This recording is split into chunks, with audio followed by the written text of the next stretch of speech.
You received a call from an inmate at the Department of Corrections. This call will be recorded and monitored.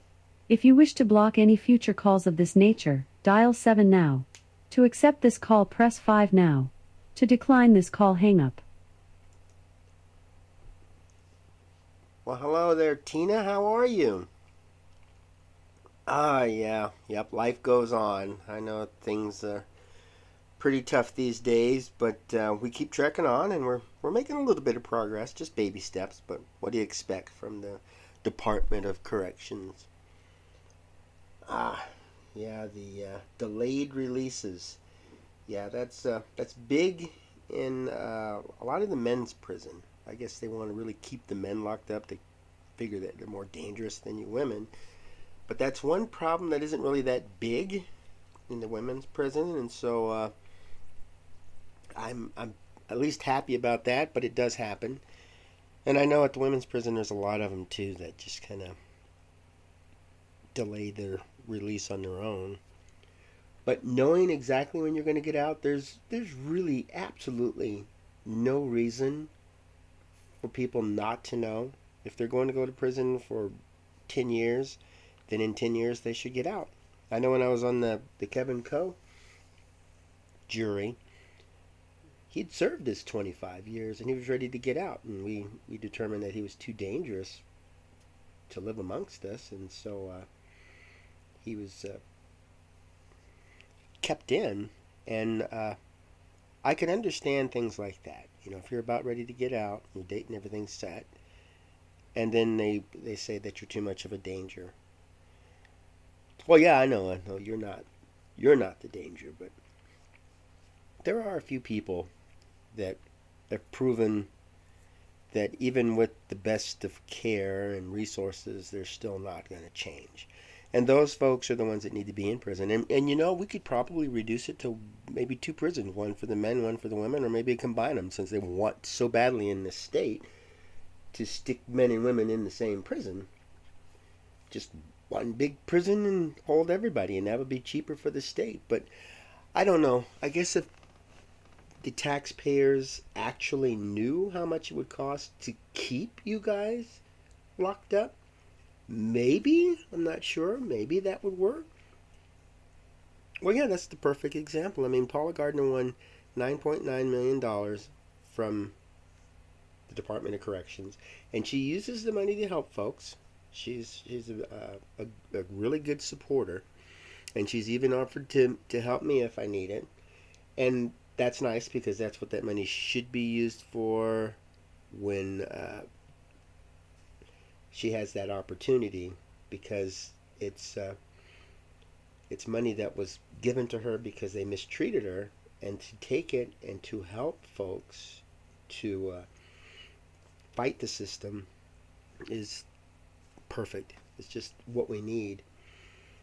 And having that kind of support is great, and it brings attention to the matter.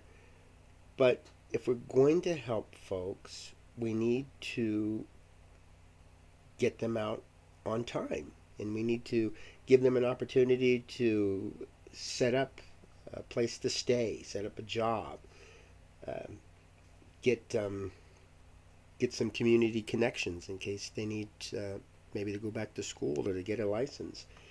These are things that they need to know before getting out, and in order to get that stuff in place, they're going to need to know the date that they get out. And, suing them and large amounts of money You have isn't 60 seconds remaining. helping, which is scary. You know, even Paula was saying after all that money they gave out, they're still treating people bad. And that right there is unacceptable. And I don't know why the public just wants to keep throwing money. It's like government officials are just taking taxpayer money and throwing it into a fireplace and heating up their office. And the public says, "Yeah, you can go ahead and do that." It just blows my mind. So much money is being wasted. You have 30 seconds remaining. Well, I do. I'm glad you called, and I'm glad you're looking into this issue too. Keep on top of your release date. Make sure they don't delay you. That that's wrong. And I know a lot of them are trying to suck money out of you and your family, and that's wrong too. So there's a lot of resources that are available, but they're not being used properly, and we just need. Thank you for using inmate call. Goodbye. Well, hello, and welcome to AQS Inmate Call, and I'm your host, Joel Wilborn. And in this episode, I want to talk about the delayed release of inmates.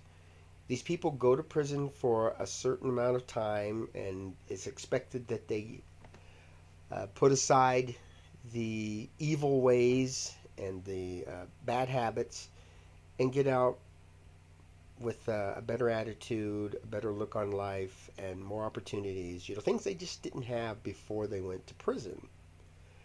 And as anybody who knows the prison system, or anybody who's been in it, or has a loved one who's in there, you know that it doesn't always work the way we want. And there's people in there that will take full advantage of every opportunity they can. They're human. I expect that kind of stuff. And when a person, a convicted criminal, these are people that spend a large part of their life committing crimes, they don't follow the rules, and I don't know why society thinks that they will. We got a group of people out there who think that if you limit their access to weapons, they're going to follow the law. I don't know what goes through their mind that criminals are going to follow the law, but that's kind of a cute fantasy that they have out there.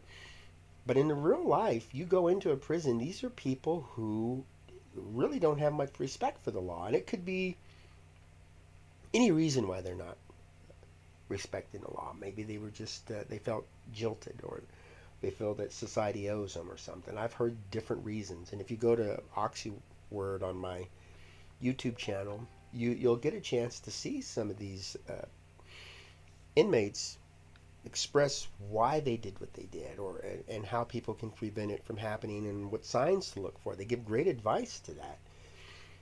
But for the most part, the general population has this crazy fantasy of the world. When prison guards go in, they know that these people may manipulate them, and they know that other guards may manipulate the inmates, because we've heard horror stories come out of the women's prison. But to hold people past their release date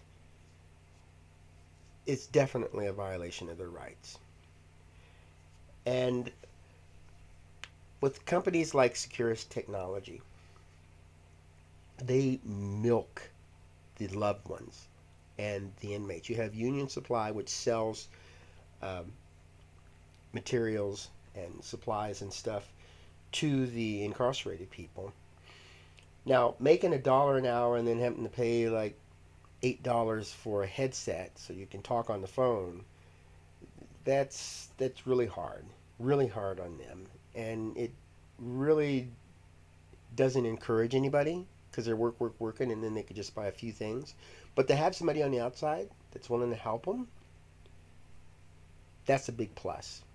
I know my fiance, when they move people from a minimum security area to a maximum, they will take the person over there, get them all settled in, and then somebody else removes their belongings from the prison cell. And the first time this happened to my fiance, she said she lost a bunch of stuff, which is typical. These guards can go in and steal stuff, and even one of them was caught doing that, stealing inmate stuff. Here, these inmates have barely anything, and they're just taking them. But when you have a bunch of guards scooping up these prisoners' stuff, things get lost, supposedly. Things get broken, supposedly. And things get stolen, supposedly. So she lost a bunch of stuff. So when she got out of the maximum and went back to minimum, she discovered a lot of her stuff was gone. So They so she put in um, a claim and got nothing. And then she goes to this major incident, and it happens again. And she lost a bunch of stuff. And so she puts in a claim, and then this time she got about a third of what she lost. And she said, I was just happy because I got something. The first time I got nothing, but this time at least I got something. So maybe our efforts are working. Fortunately, she had me on the outside, and I said, I will just buy the stuff that they stole. So just give me a list. And I pretty much got everything that she needed except one thing, and I don't think there was miscommunication on it. But the next time we order something, I can get that for her. But I'm out here to help her. Not everybody has somebody out there to help them. I know at the Washington Correction Center, they have a habit of releasing people past their release date. We had Antonio Castillo. He hitchhiked the last leg of his 280-mile return from the Washington Correction Center in Sheldon to his grandmother's home in Okanogan County. Now, this was in 2019. Think about that. He gets out of prison and he has to hitchhike to go home because he didn't have a chance to plan any pickup or place to stay. He just had to last minute do things. Now, when my ex-fiance, Paula Gardner, when she got out, she called me from a jail, which was a whole lot closer than the prison. So I was very happy. And she said, will you pick me? Well, actually, it wasn't her that called. I take that back. It was a friend of hers. She told a friend who was able to make a call to me. She said, Paula's in this jail. Could you pick her up? And things even changed then. I got there, I expected to pick her up at a certain time, but she was ready earlier than that. So I didn't really know. She said I was just dumped out here. I didn't have a chance to do anything. I was able to help her. I took her in. I got her some clothing and some supplies and got her hooked up and even gave her my car. So having me help. But this poor Antonio, he didn't have that luxury. Now we expect a lot from people that get out of prison. You go to prison, you serve your time, you get out. You're expected just out of the blue to do something a lot of us who have never been to prison are expected to do, and we have a tough time doing it. Imagine getting out of prison and having nothing planned. I know I went down to the jail to visit somebody, and there was a woman walking around. She says, I have no money and no place to go. Could I borrow some money from you? And it was more like I was just looking at her, and she was just standing there, and the desperation in her eyes. She had no bus fare. She had no way of contacting people. It was sad to see that she had to do that. And the county, the penal system, even the justice system, they don't take that stuff into consideration. Not having a plan is bad. I think everybody before the release, whether they know the release date or not, should be required to get a plan on paper. Where are you going to go? And where are you going to work? And where are you going to live? What's the address? I picked a person up who wanted me to take her to Montana. And so I brought her home, and I'm thinking, this Montana, that's a long way off. Well, she made some calls, and she got into a fight, and she says, that's it, I'm not going to Montana. So suddenly her plans changed. And I thought, well, you can stay here for a little while, but I can't keep you. And she didn't have transportation, and so I would drive her around, but I had things I had to do. So she would take the bus, and the bus stop in this town is quite a walk away. It's like a mile away. And so she didn't really know how to look up the bus schedule, so she would just go to the bus stop and sit, and then she would call me, oh, the bus is here. And it was a hardship for me, but it gave me an idea of how that system works. If you go close to a prison and somebody is just released and they're standing at the bus stop or they're walking down the road or they're hitchhiking, what could happen? Well, we recently had a person who was in prison for life. He broke out. He killed somebody got caught. Now they're considering putting him up for the death penalty. And of course, those are the most dangerous people, the people that have nothing to lose. But these are folks, if they break out of prison, they put the community at risk. And they're doing things on the fly, which is very dangerous. Now, these are folks that break out, and so they need a car. They'll kill you if you're driving on the road and they jump out in the middle of the road and stop you. They will pull you out and kill you just to get your car. Or they'll break into somebody's house and they don't care. They'll kill these people because these people don't have anything that's going to hold them back. These are dangerous criminals. And that's what they do because they don't have a plan. It's like, oh, here's an opportunity and I'm taking advantage of it. Imagine those same genre of people getting out with no plan. If the escape person, they're planning to escape, but they're actually getting out, you have to make plans on the fly, and most of it fails, thank goodness.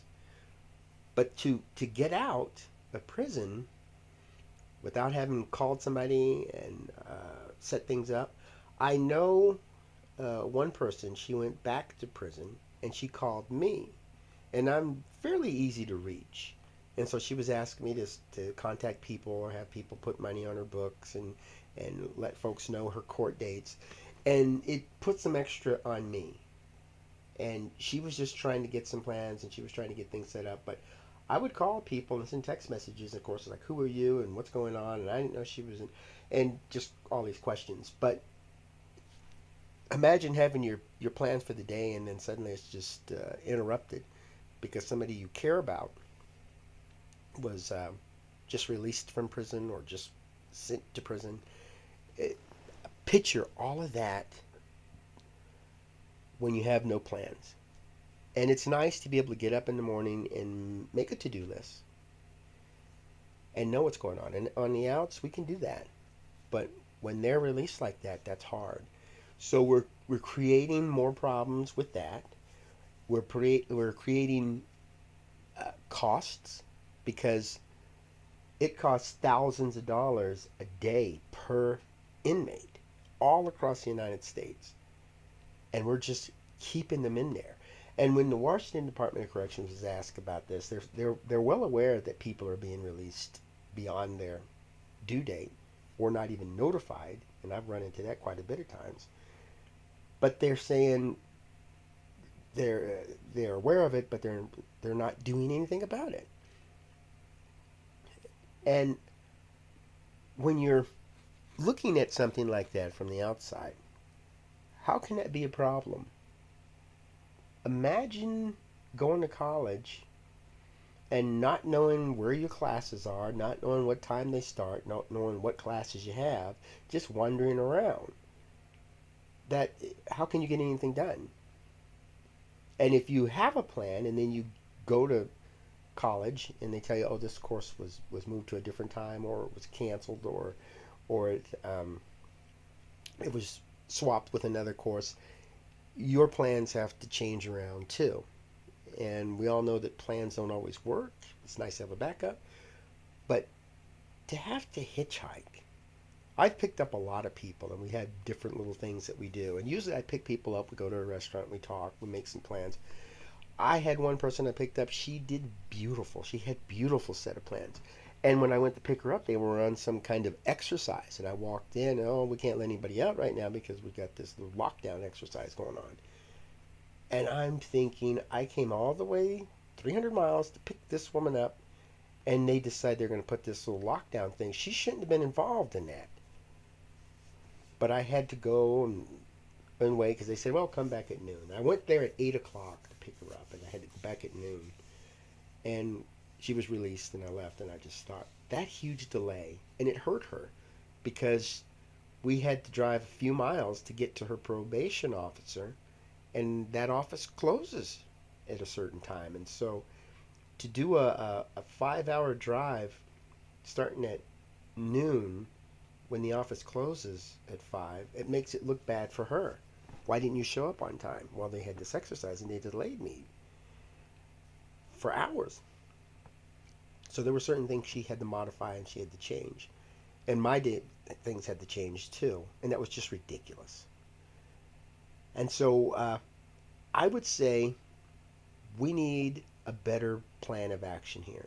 It's a shame I have to say this, but these people at the Department of Corrections need to know when their prisoners are coming to the prison and leaving the prison. It should be common, it should be basic knowledge, but it's not.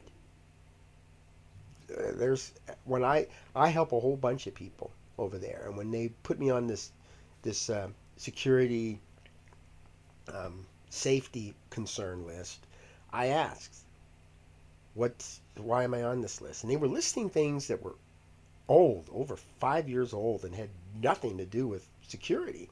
They're just making stuff up. But one of the things they said is that in one of the letters I wrote years ago, I was saying that I help folks and help them get situated in life and back into the community. And they were saying I didn't do that. They had no clue what I was doing when people would call me or I would visit people or send them messages or letters. They didn't know. They just considered me a predator because I was talking to all these women, completely ignoring the men, because I talked to a bunch of them too.